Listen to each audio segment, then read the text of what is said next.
Hello everyone, this is Yoko. On this channel, I will be disseminating information that I have collected in English, as I feel that the information that is happening in China is often not accurately conveyed to countries other than China. We obtain information from multiple media sources, so we would be happy if you could give us your opinions on the content of the video in the comments. Also, my native language is not English, so I use an AI speaker to create audio to convey information correctly.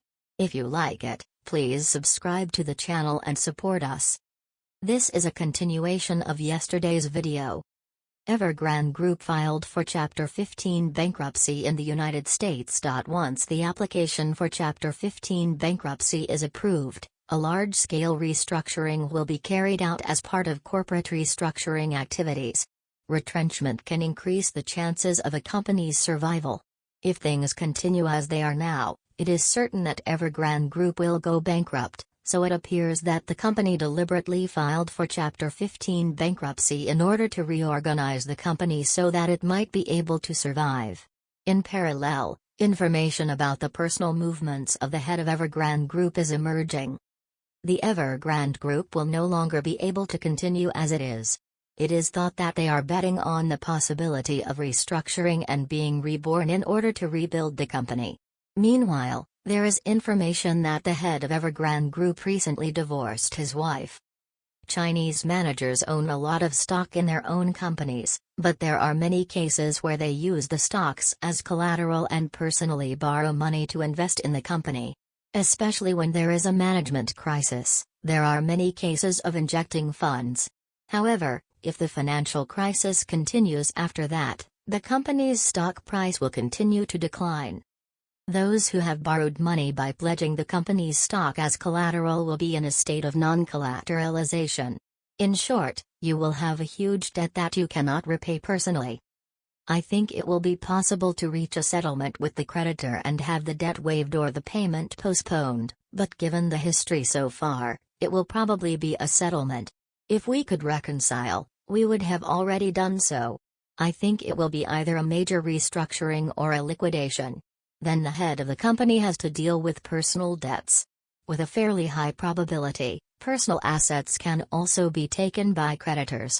It has been analyzed that by transferring the title to his wife and getting divorced, he may be trying to preserve the assets in his wife's name. As of October 2019, the wife of the head of the company was said to have an asset of about 17 billion yuan. If you change it to Japanese yen, it will be about 300 billion yen. At this point, she was the 26th richest woman in China. A long time ago, my wife had a lot of assets. If you have more than 300 billion yen in Japanese yen, you don't have to worry about retirement. If you don't let your creditors take this, you'll be safe for the rest of your life. Therefore, there is a theory that they divorced as a formality to prevent creditors from getting involved. However, this does not seem to mean that he has escaped. According to Chinese law, husbands and wives are not exempt from liability for debts incurred jointly during marriage. It is also introduced on a Chinese website that if a couple pursues debts together while they are married, they will not be able to escape even if they divorce. This story just came out recently and has not been confirmed for deliberation yet. A reporter asked Kodai if they were really divorced, but he did not respond. Although it has not been completely denied, the authenticity of this information is currently unknown. It has been said for a long time that Evergrande Group would eventually go bankrupt, so it is possible that he was preparing to transfer assets to his wife as part of a long-term plan so that she would not be pursued by creditors. If we don't pay our workers, we don't pay our business partners, and we don't return money to our creditors, we will lose credibility in a communist country. But the truth is, those who know have already known. The society run by the Chinese Communist Party has always been like this. It means that the boss of Evergrande Group knows that there will be a big move in Evergrande Group, so she is preparing for it. For your reference, there is a Chinese company that previously filed for Chapter 15 bankruptcy. It's a Chinese company called Lucky Coffee. This company inflated its sales and inflated its stock price. There is a group of people who know everything about fraud in Chinese companies, and by monitoring Lucky Coffee stores all day long in China and collecting data on how many customers came and what they ordered, they uncovered corporate fraud. The stock price plummeted and the company was eventually delisted from the Nasdaq.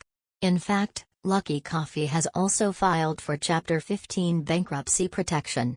Lucky Coffee is currently operating in China. If Evergrande Group's application under Article 15 of the bankruptcy law is approved, the question is whether it will be able to revitalize its business and continue operating, but the situation is completely different. Lucky Coffee's sales were greatly inflated, but the coffee shop itself is doing well. Although the company is not making a profit, it is doing well. Lucky Coffee did not go into liquidation because even if they paid a fine for fraudulent accounting or paid compensation for damages, if the company itself continues to exist, profits will increase accordingly. However, Evergrande Group's main business is completely ineffective. It has no future. This is a problem not only for Evergrande Group, but also for many real estate developers in China. Since the deficit is increasing due to unnecessary development, it is inevitable that the majority of companies will be weeded out. If the company continues to exist any longer, the wound will only widen, and there is a possibility that it will be liquidated. When liquidation occurs, creditors are left with nothing. Since they are insolvent, even if they sell all their assets, there will be nothing to return. Creditors will not be able to recover their investments. So how big will the impact be? The important point is whether the impact will be limited to China, or whether it will spread to other countries. Evergrande Group's debt is said to be as high as 2% of GDP announced by China. I don't think the companies that are doing so will survive unscathed. That's all for now.